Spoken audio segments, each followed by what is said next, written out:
नमस्ते दोस्तों। आप लोगों को पता ही होगा कि कोल्ड ड्रिंक नाम के कफ सिरप पीने से तकरीबन 16 बच्चों की जो है मौत हो गई है और भी बहुत सारे बच्चे हैं जो अभी ट्रीटमेंट ले रहे हैं। तो आज के इस वीडियो में सबसे पहले तो मैं भगवान से प्रार्थना करता हूँ कि ये जो पेरेंट्स है जिन लोगों का ये लॉस हुआ है, ये जो संकट उन पे आया है, उसको लड़ने की वो ताकत दे। ये वीडियो में मैं आपसे बात करूंगा कि ये जो कफ सिरप है इसके अंदर कौन कौन सी दवाइयाँ है, एग्जैक्टली ऐसा क्या हो गया कि जिसकी वजह से ये जो सब कुछ ट्रेजेडी हुई, तो इसको हम डीफोल्ड करने की कोशिश करेंगे।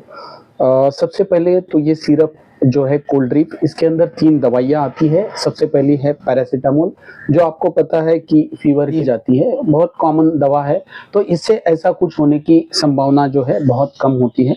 दूसरा है सीपीएम या क्लोरोफेनेरामाइन मैलेट। ये जो दवा है ये अक्सर एलर्जिक सिम्टम्स जो होते हैं जैसे कि नाक से पानी आना, रेडनेस ऑफ नोज और स्नीजिंग, ऐसे इसके लिए दी जाती है। ये दवा का इसको एंटी हिस्टामिनिक ऐसा बोला जाता है जो एलर्जी कम करती है। तो ये दवा की वजह से जो है ड्राउजीनेस होना या नींद ज़्यादा आना, ऐसे साइड इफेक्ट हो सकते हैं। तो ये दवा की वजह से भी ऐसा कुछ होना नहीं होता है। तीसरा दवा है फिनेलेफ्रिन मैलेट।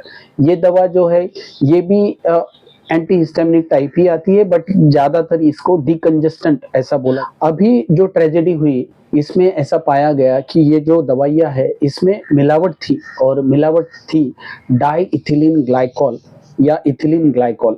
अब डाई इथिलीन ग्लाइकॉल या इथिलीन ग्लाइकॉल जो है ये ग्लिसरीन टाइप या केमिकल बोल सकते हो आप, जो कि प्लास्टिक इंडस्ट्री में यूज किया जाता है, जिसको स्पेसिफिकली जो कलर होते हैं उसमें यूज किया जाता है, और ये हाईली टॉक्सिक है। इवन 1 mg जो है ये आपको सिम्टम देता है। सिम्टम ऐसे, सबसे पहले तो नॉशिया, वोमिटिंग, एब्डोमिनल पेन होगा पहले 2-3 दिन के लिए। उसके बाद जो है आपको एक्यूट किडनी इंजरी होगी, और उसमें बच्चे या आदमी जो भी है उनको पेशाब नहीं होगा, बॉडी पे सूजन आएगा, और जो किडनी की समस्या होती है, क्रिएटिनिन बढ़ जाना, यूरिया बढ़ जाना, और बाद में पेशाब भी बंद हो जाना, तो ऐसे सिम्टम इसमें दिखाई देते हैं।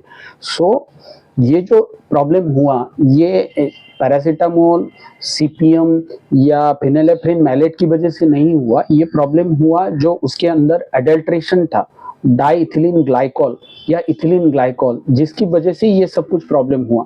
अब इसमें सरकार ने सीधा ही बता दिया कि 2 साल के नीचे वाले बच्चों को आप ये सब दवाइयाँ नहीं दोगे।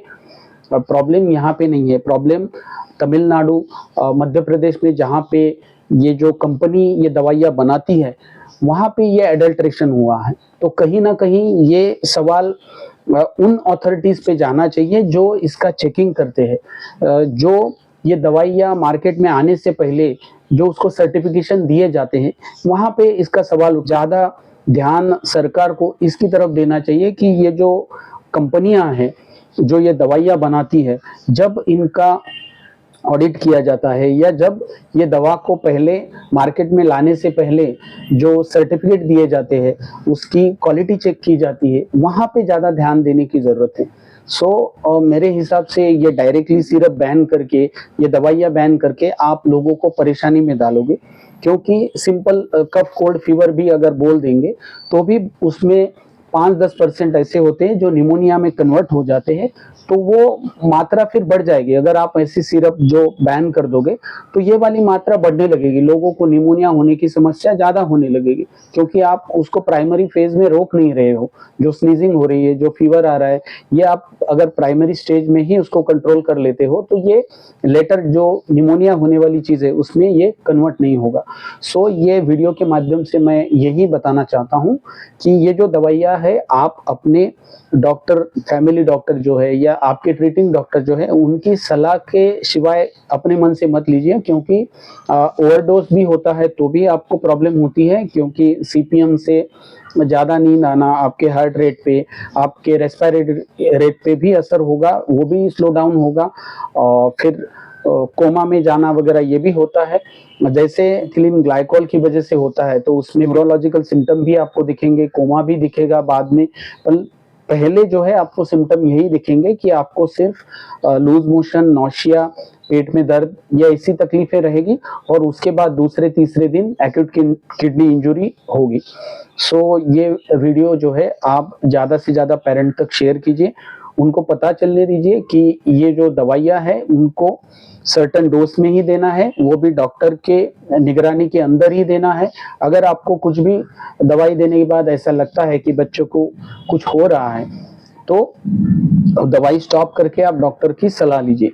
प्लस ये जो कोल्ड्रिफ नाम की दवा है ये तो अभी सरकार ने बैन ही कर दी, पर इसके अलावा ऐसी कौन सी दवाइयाँ इनमें ये होता है, तो ये आप सिनारेस्ट जो दवा बहुत पॉपुलर है, विकोरिल है और फ्लूकोल्ड है, ऐसी सभी दवा में ये जो तीनों इंग्रेडिएंट है ये मौजूद है। तो ये दवाइयाँ तो सब हम बैन नहीं कर सकते हैं, हाँ इसका यूज हम जरूर कम कर सकते हैं, जो डोज है उसकी मात्रा हम कम कर सकते हैं।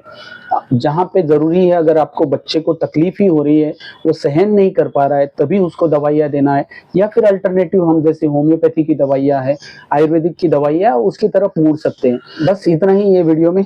उम्मीद करता हूँ ये वीडियो आपको अच्छा लगा होगा। अच्छा लगा है तो इसको लाइक करिए, चैनल पे नए तो सब्सक्राइब कीजिए। वीडियो देखने के लिए आप सभी का शुक्रिया।